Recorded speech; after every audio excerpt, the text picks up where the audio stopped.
Une technique pour briser l'image sociale. Thierry, l'image sociale, d'abord, c'est quoi? Ouais. Alors, l'image sociale, on va vulgariser ces deux termes-là, image et sociale. C'est l'image du groupe. C'est les moutons.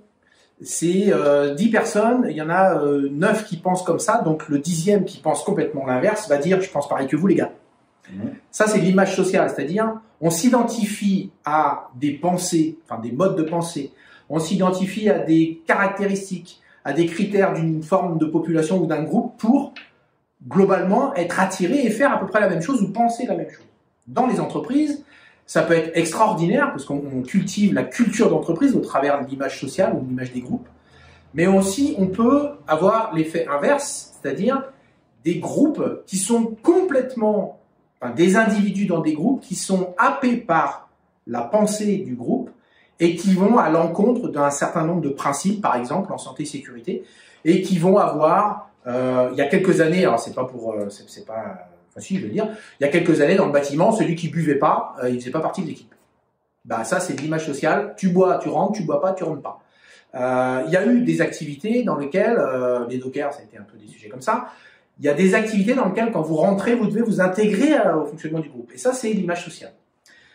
Quand c'est bien orienté, ça va. Quand c'est orienté sur la résistance, sur la lutte, sur on va pas respecter les règles de sécurité, machin, ça devient problématique. Voilà, c'est malsain et ça devient vraiment problématique.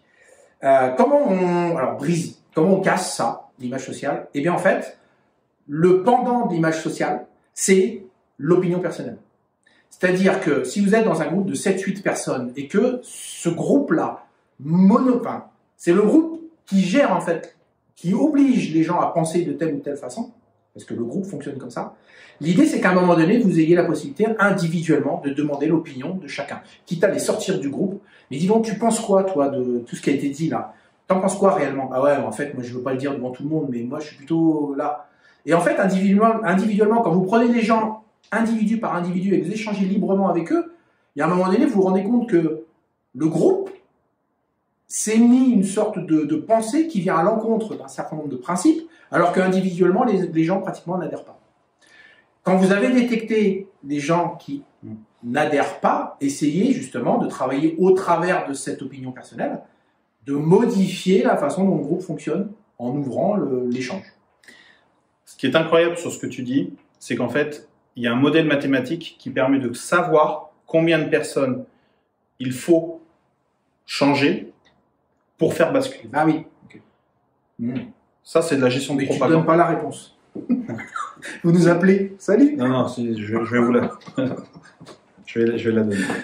Parce que c'est exactement ce qu'on utilise dans les techniques de propagande.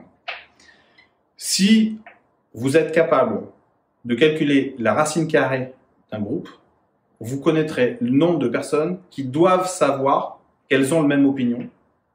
Et à partir du moment où ce petit groupe de personnes sait qu'ils ont une autre opinion, ils peuvent faire basculer l'ensemble du groupe. Alors, c'est tout à l'avantage ou au désavantage, c'est qu'en fait, si on est capable d'influencer la racine carrée d'une population, on peut faire basculer toute la population. Et ça vaut également en entreprise.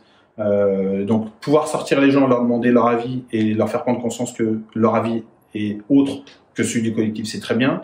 Les emmener en plus à se rendre compte qu'ils sont suffisamment nombreux pour avoir une opinion différente.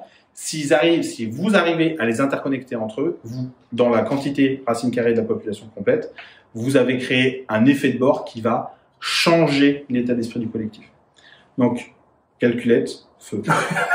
À vous.